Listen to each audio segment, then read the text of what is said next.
Bueno, buenos días a todos. En primer lugar, dar las gracias al doctor Manuel Franco y al doctor Vicente Sáez por la invitación. Es un gusto y lo estamos pasando muy bien. Y bien, yo voy a hablaros de la estimulación magnética transcraneal en el tratamiento del trastorno obsesivo compulsivo. Yo trabajo en el Hospital de la Salud de Valencia y ahí tenemos un servicio de psiquiatría, una unidad de depresión resistente, donde ya hace años que contamos con la estimulación magnética transcraneal y por tanto pues también llevamos esos años trabajando con pacientes aparte de con depresión, con trastorno obsesivo compulsivo bueno, otras patologías también que hemos podido abordar con la neuromodulación. Eh, yo he estructurado la charla para responder tres preguntas. Quizá vamos a invertir más tiempo en las dos primeras, que son dónde, cómo y cuándo. En la depresión es verdad que hay mucha evidencia acumulada ya desde hace muchos años para el tratamiento de la depresión y los protocolos pues están más estandarizados, hay más evidencia, hay una evidencia más sólida respecto a cómo proceder con los pacientes, incluso a la hora de hablar de protocolos de mantenimiento, como bien comentaba la doctora Sierra. Pero en el TOC, como no hace tantos años que está aprobada la indicación, hablamos de una indicación del 2018, del 2018, sí, creo que del 2018. Es una indicación más reciente y por tanto se ha tenido todavía estamos, ¿no? Viendo cuáles son los protocolos más efectivos, las dianas terapéuticas más efectivas, etcétera. Entonces, cuando hablamos de dónde, tendremos que ver qué dianas corticales o qué targets vamos a tener en el uso de la estimulación magnética transcraneal. Cuando hablamos de cómo, vamos a ver qué particularidades tiene la aplicación del tratamiento, protocolos que utilizamos en depresión. Y cuando hablamos del cuándo, pues hablaremos de en qué momento recomendamos a un paciente con TOC introducir un abordaje de neuromodulación como la estimulación.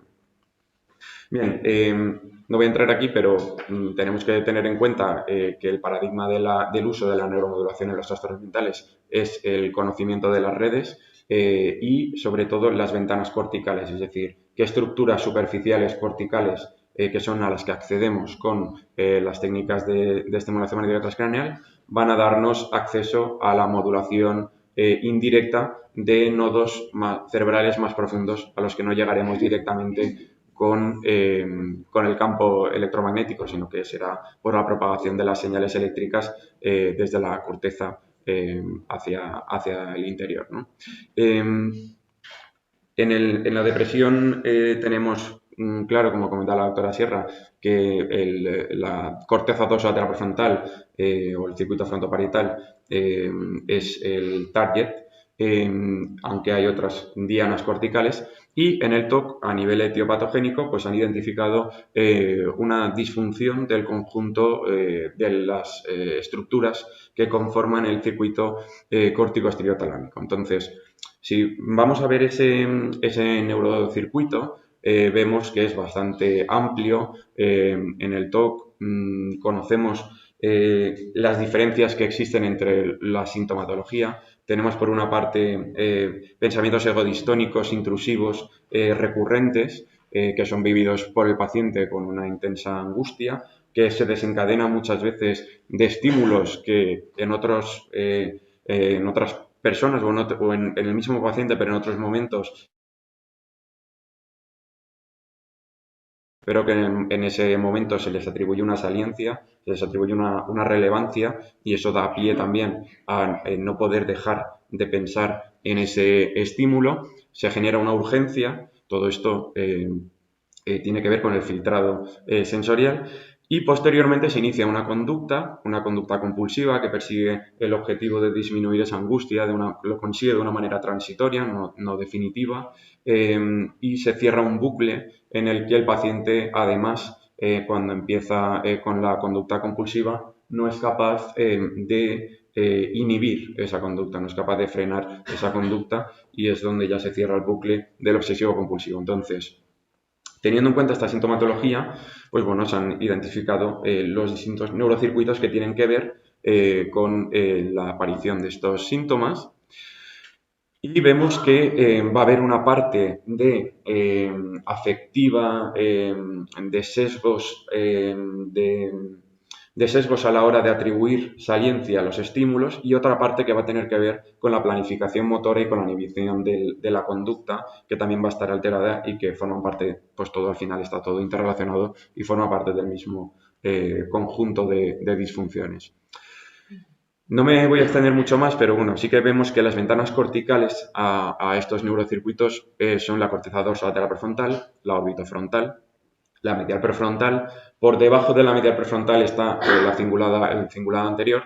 Tened en cuenta que aunque se hable de estimulación magnética transcraneal profunda, de Deep TMS, cuando hablamos de los cascos de Brainwave, se le dice deep o profunda, pero al final es cortical también, igual que la estimulación magnética transcraneal con bobinas en 8. Y bueno, pues hay algunos autores que dicen que se estimula la corteza cingulada anterior directamente, pero la profundidad es tal que la modulación de esa corteza suele ser indirecta a través de las conexiones que hay en la corteza dorsomedial prefrontal, más que sea un estímulo directo desde la bobina, ¿no? Y luego tenemos la corteza motora suplementaria. Bueno, yo esto no lo voy a decir ni como recordatorio, pero sí que la regla esta de que un hercio equivale a un pulso, los protocolos que se les atribuye un efecto excitatorio son intermitentes y generalmente de mayor frecuencia cuando hablamos de protocolos tradicionales, y que los protocolos inhibitorios suelen ser de baja frecuencia o continuos cuando hablamos del Z-Bars, que es un poco para que lo tengáis en cuenta a la hora de ver los ensayos. Y ahora lo que voy a hacer es intentar responder a la primera pregunta, que es ¿dónde? Y para eso, este metaanálisis se publicó en el 2022 es bastante interesante porque recoge distintos ensayos clínicos sobre el TOC y la estimulación magnética transcranial en las distintas dianas corticales que acabamos de mencionar. Aunque hay muy poco sobre la medial prefrontal, teniendo en cuenta que es la diana cortical aprobada por parte de la FDA. Bueno, entonces, empezando un poco por el metaanálisis, los resultados metaanalíticos sobre la corteza dorsal lateral prefrontal, tenemos que no ha habido en este trabajo resultados significativos cuando se comparan o cuando se analizan protocolos unilaterales en la corteza dorsal frontal izquierda, ni de baja frecuencia ni de 10 hercios o 20 hercios, que serían de alta frecuencia, protocolos tradicionales de 10 a 20 hercios. No consiguen significación estadística en este metaanálisis. Tampoco lo consiguen en la corteza dorsal prefrontal derecha los protocolos excitatorios de 10 y de 20 hercios. Sin embargo, los protocolos de baja frecuencia de 1 hercio en la corteza dorsal prefrontal derecha sí que parece que tienen un impacto positivo y replicable en el tratamiento del TOC. Por tanto, ya podemos tenerlo en cuenta como una posible diana terapéutica o un posible protocolo a utilizar en algunos pacientes. Luego os comentaré un poco cómo creo que solemos estructurar los tratamientos a nivel clínico en el TOC. Luego se han ido introduciendo dentro de los ensayos los protocolos Z-Bars, y existen dos estudios ahora mismo sobre las cortezas dorsal prefrontal izquierda y derecha con Z-Bars intermitente y continua. Estoy hablando de ensayos clínicos aleatorizados controlados con placebo, no que no hayan reportes de casos o que no hayan otro tipo de estudios. Aquí estamos hablando de ensayos clínicos controlados. Entonces sí que existe un estudio con resultados positivos en los que se aplica la Z-Bars intermitente en la corteza dorsal prefrontal izquierda, y también un estudio con resultados positivos aplicando la ZBS, la Z-Bars continua, en la corteza dorsal prefrontal derecha.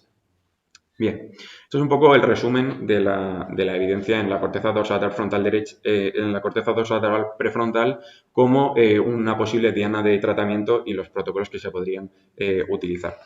Pero lo que llamaba la atención, ya que en depresión, cuando aplicamos tratamientos bilaterales en las cortezas dorsolaterales, la tendencia es a utilizar un protocolo excitatorio en la corteza dorsal frontal izquierda y un inhibitorio en la derecha, eso es lo que consideramos estimulación magnética transcranial bilateral, se aplica de manera secuencial y se hace de esta manera porque en el lado derecho, aunque hay una hipofrontalidad global en el circuito frontoparietal, en el hemisferio derecho suele haber una hiperactividad relativa al lado izquierdo y por tanto se intenta inhibir el lado derecho para compensar.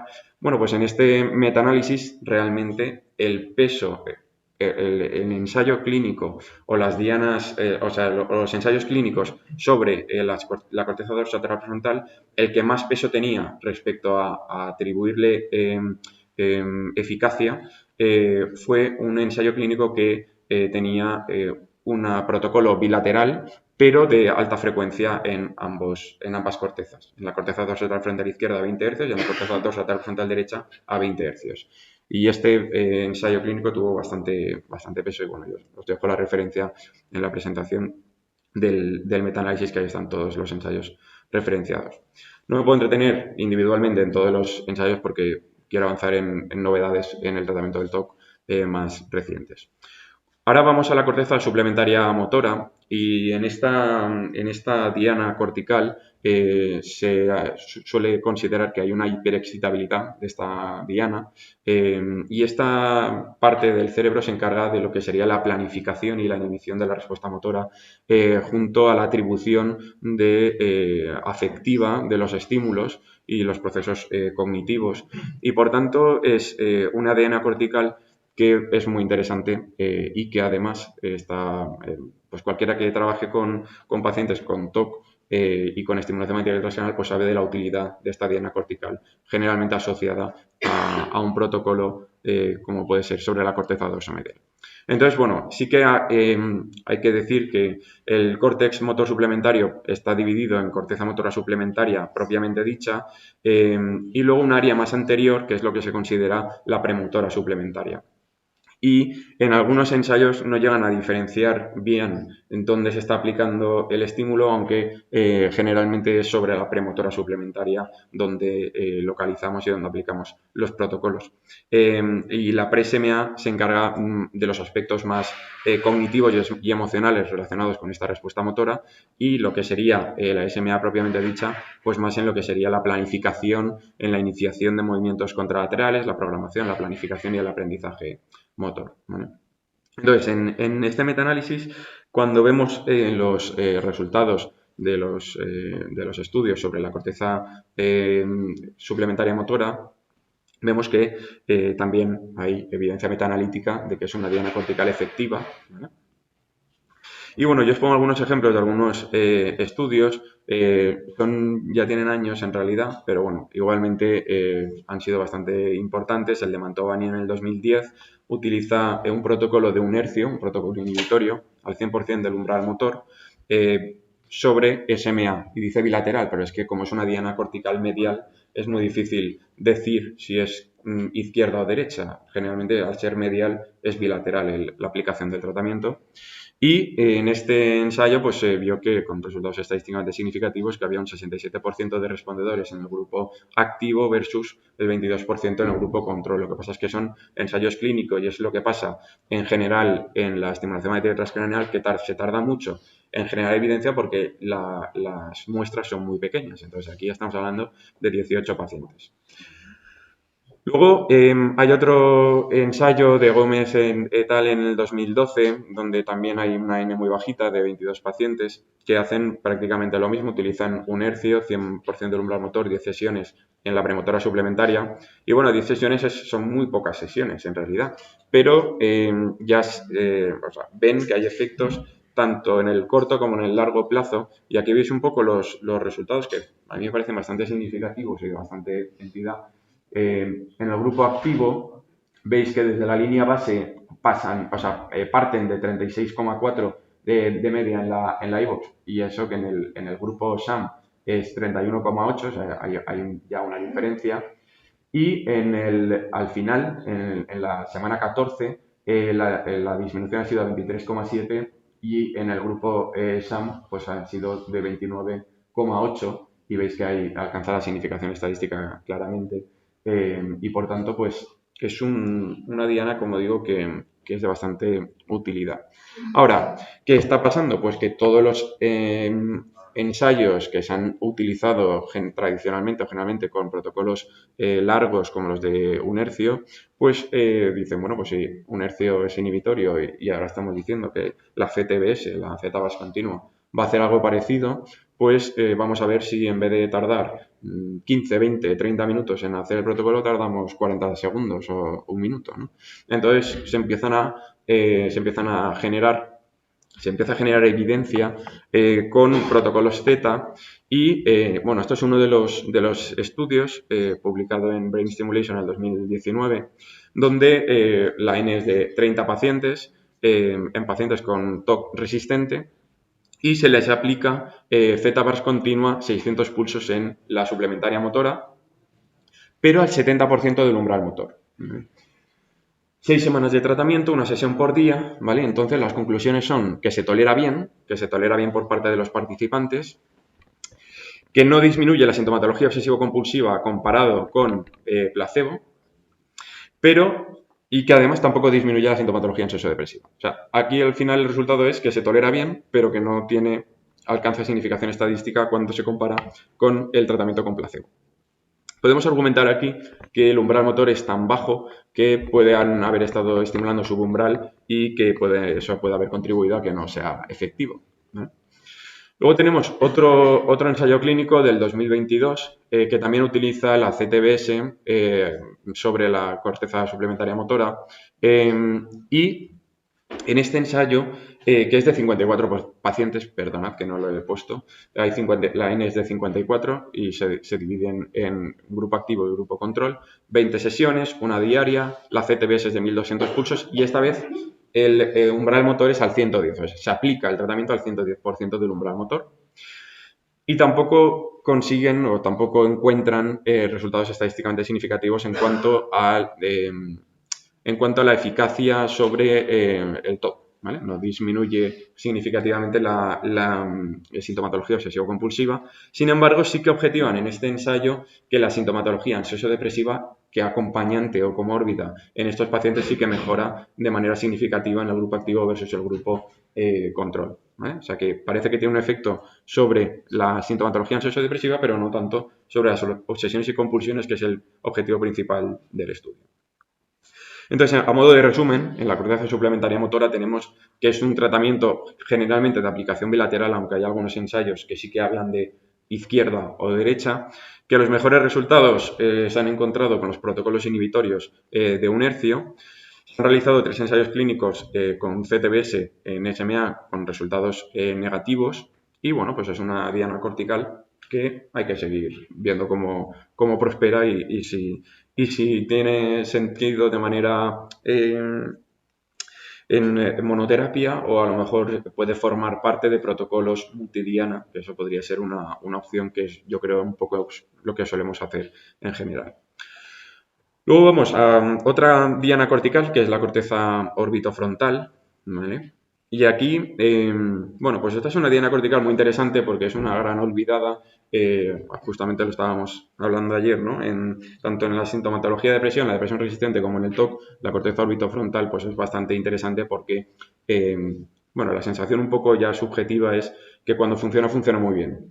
Y cuando otras dianas no han funcionado, puede ser una opción de tratamiento porque puede llegar a tener muy buenos resultados.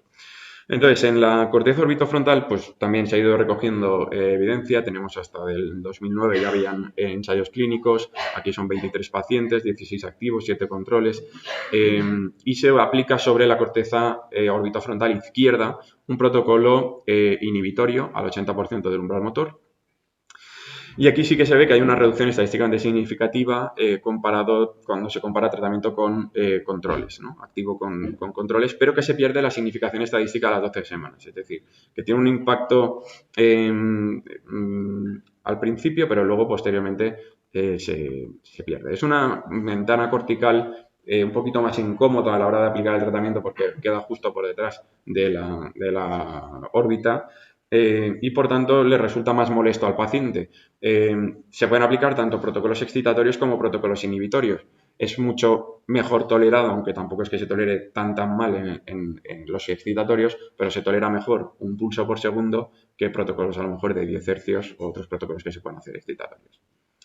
En el 2014 también hay un ensayo de Nauticiel, pero esta vez en el lado derecho, la corteza orbitofrontal derecha, y aquí utilizan una bobina doble cono, que ahora hablaremos, al 120% del umbral motor, 2 sesiones por día, 1200 pulsos por sesión, de 1 hercio. Y aquí también hay una reducción significativa en ambos grupos. La pérdida de la significación ocurre a las 4 semanas después del tratamiento activo, ¿vale? Por tanto, pues, aquí ya entraríamos a hablar de la necesidad de hacer protocolos de mantenimiento, igual que en la depresión, ¿vale? Y este ensayo es con Z-Bars intermitente. Entonces, perdón, con Z-Bars continua. Entonces, como se están utilizando ensayos clínicos, o sea, se están utilizando protocolos inhibitorios en la corteza orbitofrontal derecha, esta vez lo utilizan sobre la corteza orbitofrontal izquierda, hacen 10 sesiones de CTBS, 2 sesiones de 600 pulsos al día, al 80% del umbral motor, y justamente este ensayo del 2021 sí que da que la tasa de respuesta en el TOC es del 16,6% en el grupo activo y del 6,6% en el grupo control, es estadísticamente significativo, y también tiene un impacto sobre la sintomatología ansioso-depresiva. Entonces, bueno, un poco como la conclusión es que la CTBS sobre la orbitofrontal, pues bueno, puede ser una diana cortical que se tolera relativamente bien y que se puede utilizar como estrategia de potenciación dentro de un tratamiento. El resumen de lo que son los resultados a nivel metaanalítico es que existe evidencia metaanalítica para los protocolos de baja frecuencia en el orbitofrontal derecho, que es lo que se suele aplicar a nivel clínico, y no tanto sobre el orbitofrontal izquierdo, y que existen resultados prometedores aplicando la Z-Bars continua en orbitofrontal en general, aunque en el caso opuesto es sobre el lado izquierdo. Si me preguntáis qué es lo que se suele hacer, orbitofrontal derecho a 1 hercio suele ser lo más utilizado cuando hablamos de la diana cortical orbitofrontal. Bueno, pues todo esto son dianas corticales que, como sabréis algunos, pues no son las dianas corticales aprobadas por parte de la FDA para el tratamiento del TOC. Estos son dianas corticales que se han ido estudiando a lo largo de los años, pero que no han conseguido reunir un nivel de evidencia suficiente, robusto y replicable como para motivar la aprobación de ningún protocolo en particular en el TOC. Y la aprobación por parte de la FDA o la regulación de los protocolos de TOC viene de los ensayos de CARMI. CARMI en el 2017 decide que va a estimular la corteza dorsomedial prefrontal y el simulado anterior, como hemos dicho antes, y hace 3 grupos, uno con 20 hercios, uno a 1 hercio y otro SAM, que de hecho haciendo análisis intermedios tiene que prácticamente parar porque ve que hay un resultado muy superior en la corteza dorsomedial prefrontal en el protocolo de 20 hercios, en el protocolo excitatorio de 20 hercios, y además introduce un concepto que ahora veremos, que es el de provocación de síntomas. Induce sintomatología obsesivo-compulsiva al paciente antes de aplicar el tratamiento, eso ahora lo desarrollaré brevemente, y ven que efectivamente pues hay una mejora significativa en comparación con el resto de grupos y además que se mantienen los efectos durante un mes mínimo. Esto da pie a un estudio multicéntrico, también controlado doble ciego, controlado con placebo, en 11 centros, 99 pacientes, 2 grupos, uno con 20 hercios y otro control, 30 sesiones con inducción de sintomatología, es decir, con provocación de síntomas también. La inducción de síntomas, pues si de 0 a 10 en nivel de angustia, pues se suele alcanzar un 6-7 mínimo para considerarlo una buena inducción. Y se publica este artículo en la American Journal of Psychiatry en el 2019 y se ve que hay una reducción en la escala EVOX de 6 puntos a 20 hercios comparado con 3,3 en el grupo control. Esa diferencia es estadísticamente significativa. Y la tasa de respuesta que considera respuesta en el TOC cuando hay una reducción de un 30% más de la sintomatología medida con la iVox, pues es del 38,1% versus el 11,1% al final del tratamiento. Y además, un mes después de terminar con el protocolo de inducción, hay una tasa de respuesta del 45,2 versus el 17,8. Es decir, incluso hay un incremento de la tasa de respuesta posterior al tratamiento. Esto sirve para que la FDA dé pie a la aprobación del protocolo, incluyendo la provocación de síntomas, y lo hace aprobando la bobina que habéis visto aquí. Es un H-coil, es una bobina de Deep TMS o de estimulación magnética transcranial profunda. Inmediatamente después de que den esa aprobación, pues las casas comerciales de estimulación magnética transcraneal, no tiene que ver con la diapositiva lo que estoy diciendo ahora, pero lo comento, el resto de casas o de empresas que trabajan con estimulación magnética transcraneal superficial, entre comillas, pues diseñan una bobina una bobina que pretende concentrar una densidad de campo eléctrico suficiente como para que sean comparables con las H-coil, y entonces la conformación tradicional de la bobina mariposa, que es una figura en 8 plana, generan una angulación de 120 grados para que adquiera mayor profundidad. Y eso también se autoriza y se aprueba como una bobina que hace lo mismo prácticamente que las otras, y por tanto recibe una aprobación FDA también y marcado CE, pues muchas casas comerciales que tienen esa conformación de las bobinas para hacer los protocolos de TOC. Bueno, esa es la diana cortical aprobada, ese es el protocolo aprobado, que ahora os lo pondré en otra diapositiva, y a partir de ahí, pues también hay gente que dice, oye, vamos a probar a ver qué tal va la Z-Burst intermitente, ya que también es excitatoria, entre comillas, porque hay una variabilidad individual entre los protocolos inhibitorios y excitatorios muy importante, pero pues vamos a ver qué pasa con la Z-Burst intermitente, ¿no? Entonces, bueno, es un ensayo clínico doble ciego, aleatorizado, controlado con placebo también. La intervención es una intervención de 5 sesiones al día durante 2 semanas, 50 sesiones. Quieren acortar el protocolo estándar para que sea un protocolo acelerado en TOC, igual que se está haciendo en depresión. Y se ve que hay en el grupo de Z-Burst intermitente una mejor evolución de los síntomas totales de TOC frente al grupo placebo, ¿vale? Pero esto cuando se analiza como el cambio a lo largo del tiempo, ¿vale? Es decir, lo que ven es que hay una tendencia mayor en el grupo del TOC que en el grupo placebo a mejorar con el tiempo, ¿vale? Pero no alcanzan, ni en síntomas específicos no se alcanza una significación estadística, es decir, que no pueden decir que haya un efecto estadísticamente significativo, y tampoco cuando miden tasas de respuesta, tasas de remisión, etcétera, no hay una diferencia estadísticamente significativa, ni siquiera cuando miden antes, después o en el seguimiento. Solo es una tendencia. Hablan de una tendencia a mejorar, pero no algo estadísticamente significativo, ¿vale? Por poco, pero no es estadísticamente significativo porque es 0,051. Lo que sí que ven es que el tipo de respuesta atribuible a los protocolos acelerados, y en este caso a la Z-Burst intermitente, es a que haya una respuesta demorada. Es decir, el patrón de respuesta suele ser demorado comparado con los protocolos tradicionales, donde se ven respuestas quizá más rápidas. Y esto es un patrón que se ha visto también en la depresión. Bueno, os dejo una diapositiva del protocolo aprobado para el tratamiento del TOC en la corteza dorsomedial, 100% del umbral motor en el pie, 20 hercios. Bueno, estos son todos los detalles del protocolo, ¿vale? Y metaanalítica sobre todas las dianas corticales, ¿vale? Es un poco como una diapositiva resumen. No sé si se entiende muy bien, pero os lo he querido poner como los protocolos así más relevantes que podemos implementar en la práctica clínica diaria con la estimulación magnética transcranial.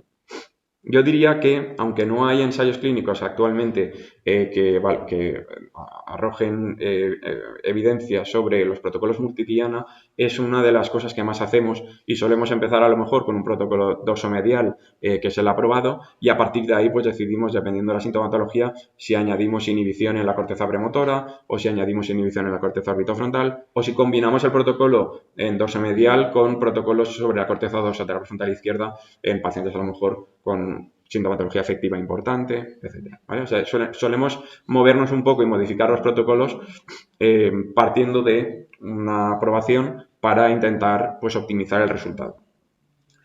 Ahora vamos al cómo, no voy a estar tanto rato como en el dónde. Y en el cómo, pues hay que hablar de cómo localizamos estas dianas corticales. Esta es la manera más, bueno, pues más coste-beneficio, o sea, sí, precisión más llamativa porque necesitamos una cinta métrica, un gorro y la cabeza del paciente y con eso ya podemos tomar las medidas necesarias para localizar estas dianas corticales. ¿Vale? Toda la parte dorsolateral, pues ya conoceréis el sistema BMF3, que forma más parte a lo mejor de la parte lo conocemos sobre todo por la depresión. Y aquí pues tenéis estas reglas que, bueno. Claro, esa es una manera.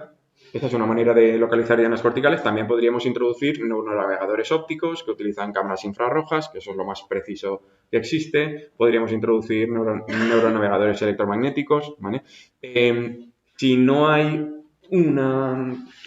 si no está claro que en la depresión utilizar neuronavegación y ni siquiera dianas corticales funcionales sea claramente superior en eficacia, en tasa de respuesta y remisión para el paciente, en el TOC tampoco, ¿vale? Tampoco hay una evidencia robusta que diga que por utilizar un neuronavegador voy a tener una mejor tasa de respuesta o de remisión. Y es que eso no está demostrado todavía. Podemos pensar que sí, podemos querer también que sea así, porque es bonito localizarlo con una resonancia magnética, pero a nivel clínico en cuanto a tasa de respuesta y remisión, pues no podemos decir todavía que sea más efectivo el uso de un neuronavegador. ¿Qué tipo de bobina? Pues lo que hemos dicho, una bobina doble cono, ¿vale? Figura en 8 modificada con una angulación. ¿Por qué? Pues porque las dianas corticales, que es más efectivo utilizar provocación de síntomas que no utilizarla, ¿vale? O sea, yo utilizo provocación de síntomas, con eso consigo una mayor tasa de respuesta de remisión versus tratar a un paciente en el que no le hago provocación de síntomas. Ojalá que sí, pero no está demostrado todavía, ¿vale? Entonces, haciendo revisión, esto es un paper de mayo del 25, sí que dice, en estos pacientes hay 3 grupos, ¿vale? 10 tercios en los 3 grupos, 110%, 110%, uno en corteza lateral dorsolateral, otro en pre-SMA y otro en el vértex que es como un grupo control, ¿vale? Al 60% del promotor. Bueno, ¿qué hacen aquí? Cogen y les hacen a los pacientes una resonancia magnética funcional de base, ¿vale? Y entonces, en esa resonancia magnética funcional les van pasando imágenes de miedo, que generan angustia y van además, se van presentando de manera desordenada. Algunas son neutras y otras son imágenes que generan mucha angustia, ¿vale? Y entonces consiguen después del estudio, valorar qué zonas del cerebro están correlacionadas con la disminución de la sintomatología en la escala IBUX.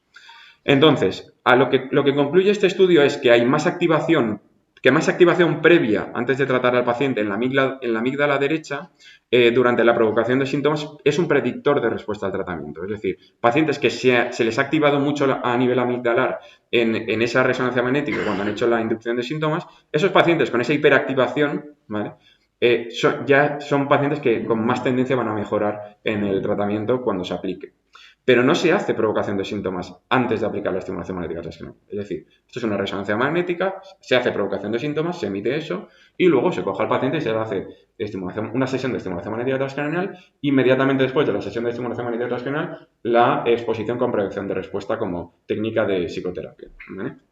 Entonces, la mejora sí que se asocia a mayor activación en el circuito cognitivo dorsal, ¿vale? Y eso quiere decir pues, que un circuito dorsal más activo, pues lo que refleja es un mejor control cognitivo, pero no sirve este estudio para demostrar que la inducción de síntomas sea superior. Simplemente, o sea, lo que dice es que si tú induces síntomas a un paciente y ves que se angustia mucho, ese paciente seguramente de base también tiene esa hiperactivación y que eso puede atribuirse a una mejor respuesta. Entonces podríamos estar confundiendo que el paciente ya de base lo tenga esa hiperactivación y pensar que por inducir los síntomas es que está mejorando más. Pero es que a lo mejor ya lo tiene de base, que es lo que hacen en este ensayo, es medir esa activación basal.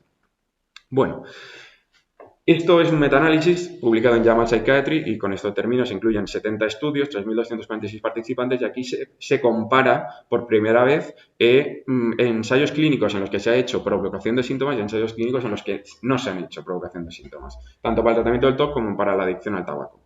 Y aquí tampoco hay evidencia, o sea, significación estadística en cuanto a que los ensayos clínicos con provocación de síntomas son mejores que los que no la utilizan, ¿vale? Pero, en resumen de esto, es que lo recomendable es utilizarla y que la hipótesis que hay detrás de la provocación de síntomas es muy buena y seguramente lo que falte sea que se vayan haciendo ensayos clínicos en esta dirección para conseguir ponerlo como algo necesario dentro del tratamiento, porque también lo utilizamos en adicciones, lo utilizamos en TOC, lo utilizamos en otros trastornos y tiene mucho sentido teórico que sea algo positivo. Por tanto, mi recomendación es que se utilice, que es como además como se ha probado en el caso del TOC. Y esto responde en nada, la última pregunta que es el cuándo, ¿vale? Y es muy sencilla desde mi punto de vista porque es como en cualquier otra patología, como la depresión. Cuanto antes mejor, es decir, esperar a que el paciente tenga un TOC ultra resistente, refractario, que no responde a nada y entonces querer que la estimulación magnética transcranial funcione, pues no. Igual que en la depresión tampoco, porque tiendes a la cronicidad de la sintomatología, las redes neurales ya han perdido mucha plasticidad, entonces lo que queramos hacer ahí va a tener menos resultado que si lo aplicamos antes. En este ensayo, pero que habrá más, pero es que este a mí me gusta porque lo que hacen es comparar la respuesta en pacientes con TOC refractario a tratamiento farmacológico con estimulación magnética transcranial versus introducir un antipsicótico atípico, que lo hacemos un montón. O sea, trabajamos mucho con antipsicóticos en los pacientes con TOC. Entonces, cuando comparan ambas intervenciones, hay un 66% de respondedores en el grupo con TMS y un 25% en el grupo con antipsicóticos. Por tanto, ahí se establece como una superioridad de la TMS sobre el uso de antipsicóticos en los pacientes con TOC, por ejemplo, y hay datos similares también en otro ensayo clínico que se publica un año después. Entonces, la necesidad de estar esperando a utilizar 40 antidepresivos y 3 o 4 antipsicóticos, pues no es tal, ¿vale? Se puede introducir en el algoritmo de tratamiento antes, siempre que, pues que no ha aprobado nunca la psicofarmacología o que lleva tomando poco tratamiento o poco tiempo, ¿no? Y aquí esto es lo mismo, es decir, esto es un metaanálisis donde se valora la eficacia de la estimulación magnética transcranial en el TOC y el efecto de la estimulación magnética regional es muy superior en los pacientes que no están tomando, que no son resistentes a los ISRS o que solo han fallado a una tanda de ISRS, no a 3 ISRS diferentes, ¿vale? Entonces, bueno, pues cuanto antes mejor. Se puede complementar con el uso de los antidepresivos y es un tratamiento pues, que puede ser efectivo, sobre todo cuando el paciente conserva lo que es la plasticidad neuronal y la integridad de las redes neurales que vamos a estimular. Así que, bueno, espero haber contestado estas 3 preguntas que me parecen importantes y gracias por la atención.